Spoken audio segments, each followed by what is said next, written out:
Bonjour à vous, ici Vinsou de la Zone Ludique, j'espère que vous allez bien. Aujourd'hui, je vous retrouve pour vous parler de Dragon Ball Z Over 9000, un jeu de duel qui se joue de 3 à 6 joueurs et qui va se composer en fait, en fin de compte, d'une succession de duels et qui va se jouer en action simultanée. C'est un jeu où vous pourrez aussi bien incarner des héros que des méchants de la série du même nom. On va voir ce qu'il en est en détail. It's over 9,000! Et on va donc voir ce qu'il y a à l'intérieur de Dragon Ball Z Over 9000. Over 9000. Paye ta francisation des noms, Vinsou. Je vais me faire défoncer par Eric Legrand. Hop. La petite notice. Bon, bah, habituelle, hein, en couleur, c'est cool. Pas super bien illustré. Bon, pour un jeu avec la licence DBZ, on va dire que j'aurais bien aimé avoir des dessins, un peu plus de dessins officiels. Bon, là, on a Sangoku en train de pousser le caca, là, on dirait. Bon, ça aurait pu être mieux, on va dire.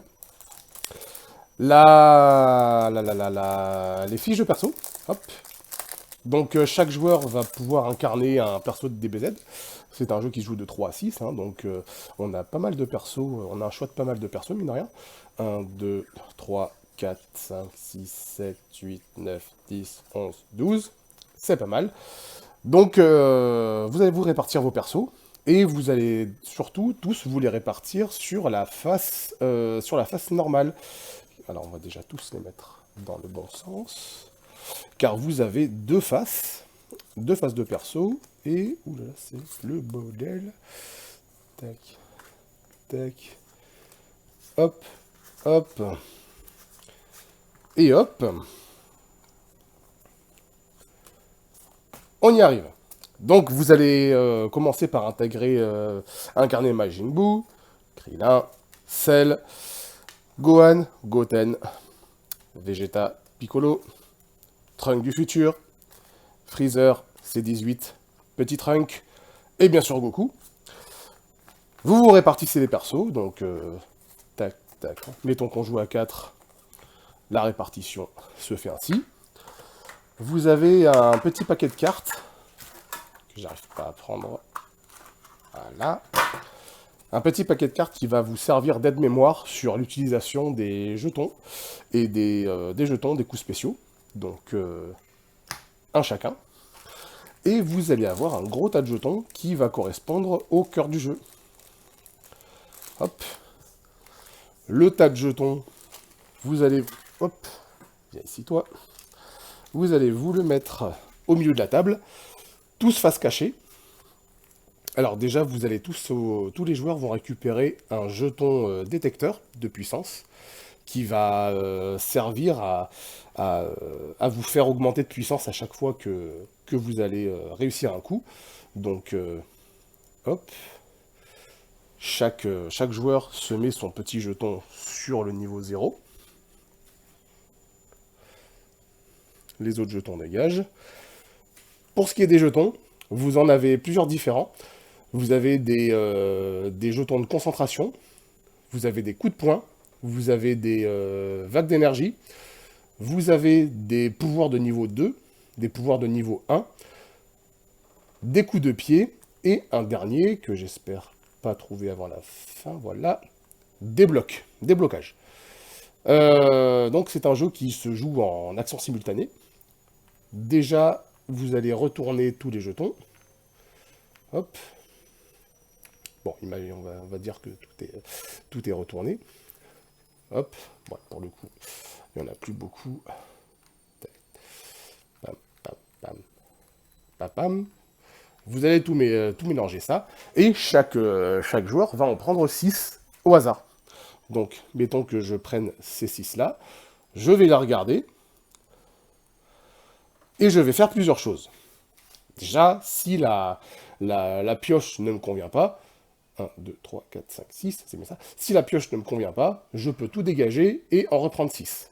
Bon, là, c'est pas une pioche qui est terrible, mais admettons que ce soit quelque chose qui me convienne. Et bien là, je vais garder les jetons et je vais les répartir face cachée sur mon plateau. Alors, j'ai en tout 5 cases dans mon plateau. J'ai une zone de réserve, mais qui va aussi servir pour l'utilisation des pouvoirs de chaque personnage. Parce que bien sûr, tous les personnages vont avoir un pouvoir qui vont être propres à chacun. Et je vais avoir donc 4 zones qui vont être principalement des zones d'attaque et de défense. Et je vais répartir mes jetons en fonction, en fin de compte, de là où je veux. Donc, de base, vous allez constater que tous les persos vont avoir donc des coups de base sur 2 couleurs sur leurs 4. Ça veut dire que là, Goku, sur la couleur jaune, va avoir automatiquement une vague de feu. Je peux renforcer ça en mettant une deuxième vague de feu. Ça veut dire que lorsque je vais attaquer quelqu'un avec cette couleur, et ben hop, lorsque je vais révéler mon jeton, je vais l'attaquer avec 2 boules de feu. Là, c'est pareil avec le coup de pied. Là, j'ai pioché un autre coup de pied. Si je veux renforcer ça avec un autre coup de pied, je peux. Je peux aussi mélanger les jetons pour faire un coup de pied, une boule de feu. Ça peut toujours être pas mal de varier les attaques.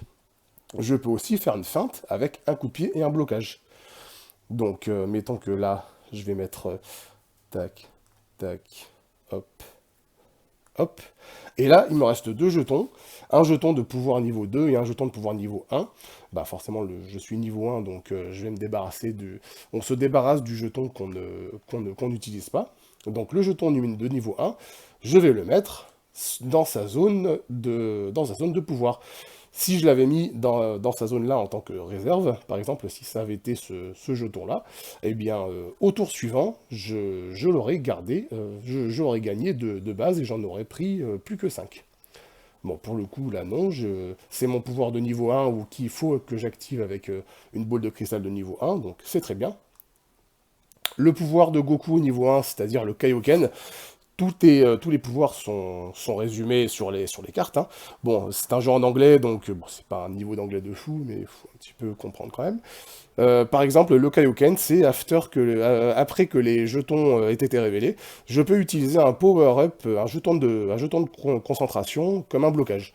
Donc le Kaioken, en gros, me permet de convertir un jeton comme ça, de concentration, et de l'utiliser comme si c'était un blocage. Donc, en reprenant le folklore du Kaioken, les jetons de pouvoir sont utilisables quand je veux, du moment que la condition, en tout cas, est que la condition en cours de duel est réunie. Donc, tous les joueurs vont faire pareil. Hop, bon, là, je fais des répartitions totalement au pif. Mais chacun va se mettre 4 jetons face cachée et un jeton sur la zone de pouvoir, qui va pouvoir utiliser ou pour utiliser son pouvoir, ou en mode réserve pour le garder au prochain tour. Et la partie peut commencer. Donc, admettons que je sois le premier joueur, je vais choisir un autre joueur pour l'attaquer et démarrer un duel. Donc, un duel est très rapide. Je vais par exemple attaquer C18, et je vais lui dire que je vais l'attaquer avec... je sais même plus ce que j'ai mis. Voilà. On va dire que je vais l'attaquer avec le bleu. C18 va me répondre, bah moi je vais me défendre avec le jaune. Donc là, on retourne en même temps les jetons des couleurs qu'on a décidé. Donc là, je vais l'attaquer avec un pied, et là, elle m'attaque avec un poing. Le problème, c'est que c'est moi l'attaquant, donc elle ne se défend pas. Elle aurait pu se défendre uniquement avec le bloc, ou avec le bloc. Donc, ça fait que elle se prend le coup. Le jeton, donc la couleur, est utilisée jusqu'à la fin du tour. Étant donné que moi, j'ai réussi mon attaque, je gagne un niveau de puissance. Ensuite, c'est au tour suivant. Donc, là, pour le coup, c'est Trunks à qui j'ai oublié de mettre ses jetons. Hop. Trunks, le joueur suivant, va décider d'attaquer quelqu'un d'autre. Le même joueur ne peut pas être attaqué 2 fois de suite. Donc ça évite le lynchage sur la victime du groupe. Donc Trunks, il va décider d'attaquer... il va décider de m'attaquer moi. Il va m'attaquer avec le rouge. Moi, je vais décider de me défendre avec le vert. Donc il m'attaque avec le rouge. Il m'attaque donc avec un pied, un poing. Hop. Et moi, je me défends avec un pied et un bloc. Donc ça fait que là, il y a 2 coups qui s'annulent, pied contre pied s'annule, et le poing est bloqué.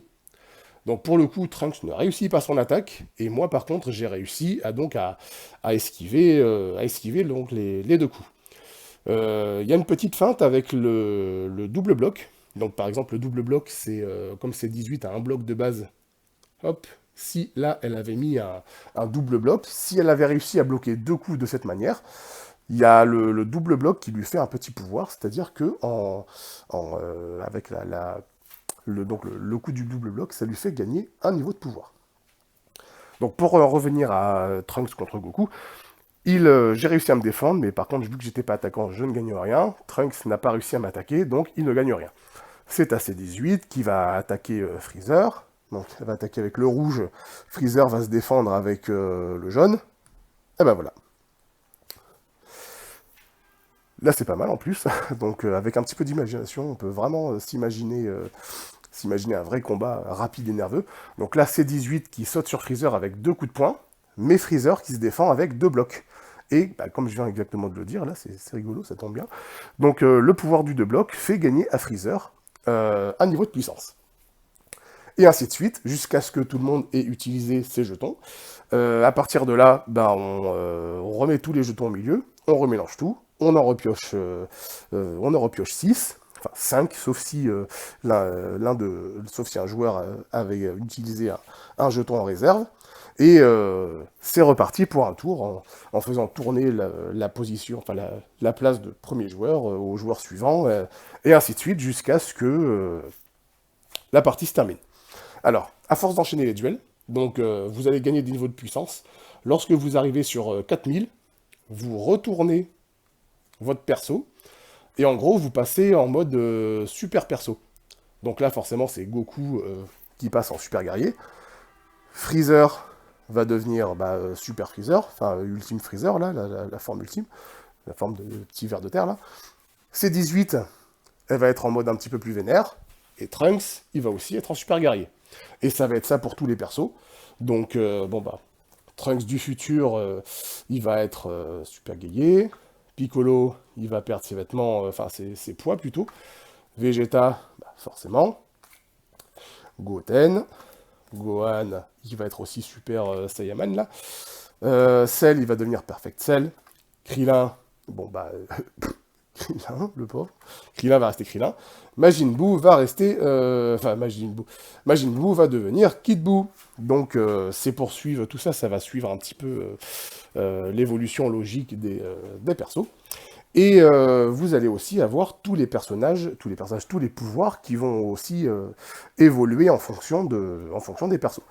Donc là, le premier niveau de Goku, donc on reconnaît assez bien Goku contre Nappa et Vegeta dans l'arc Saiyan, donc qui utilise son Kaioken comme pouvoir principal. Et quand il va passer en super guerrier, il va utiliser le Kamehameha un peu plus puissamment. Bon, c'est sûr, on dirait il a déjà le Kamehameha au début de la série, mais là pour le coup, les coups spéciaux qui ont été choisis par l'auteur. Et pour le Kamehameha de Goku, donc, tu peux utiliser un jeton de concentration comme si c'était un Ki Blast. Donc ça permettra d'utiliser ce jeton de concentration comme si c'était une boule de feu. Ah oui, j'ai pas parlé de ce jeton de concentration d'ailleurs. Lorsqu'il est relevé, en gros, ça symbolise que le personnage se concentre. Donc même que vous voyez dans la série, quand il y a des longues phases de concentration où ça hurle, ça gonfle les muscles, c'est exactement ça. En fin de compte, c'est un peu le jeton qui peut être très fort, mais en même temps très faible. C'est-à-dire que si C18 m'attaque avec un coup de poing, et que moi je me défends avec un Ki Blast, et je vais me prendre le coup, et C18 va donc réussir son attaque. Si par contre, c'est là qu'il y a le petit côté bluff qui peut être pas mal, si moi par contre j'attaque C18 avec la concentration, et que C18 par contre, elle se défend d'un coup avec le double bloc, donc elle se défend passivement, moi par contre je réussis ma concentration, et je gagne un niveau de puissance. Donc là c'est la petite feinte au niveau du jeton de concentration. On enchaîne les tours jusqu'à ce que, petit à petit, un personnage atteint finalement en premier le niveau 9000, donc le fameux Over 9000, et remporte la partie, car il est devenu le plus fort de la tablée. Un truc qui est pas mal, c'est que si au cours du même tour, il y a plusieurs joueurs qui atteignent le niveau Over 9000 En même temps, et ben là, on va passer à un genre de tie-break, où en gros, c'est le combat final entre tous les finalistes. Donc là, tout ça, ça va dégager. On ne va garder que les 3 finalistes, et on va faire donc un dernier tirage qui va faire office de dernier combat, et c'est le premier qui réussit à vaincre ses autres adversaires, qui est élu finalement vainqueur.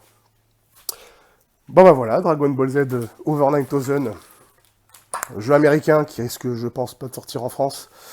Vous pouvez essayer de le choper dans des sites spécialisés si vous n'êtes pas réfractaire à l'anglais. C'est un jeu purement d'ambiance qui dure une petite demi-heure et avec une petite part de bluff. Bon, c'est pas forcément le jeu de fou, mais pour les fans de DBZ, un peu en manque de jeu et de pouvoir jouer avec leur perso, bon.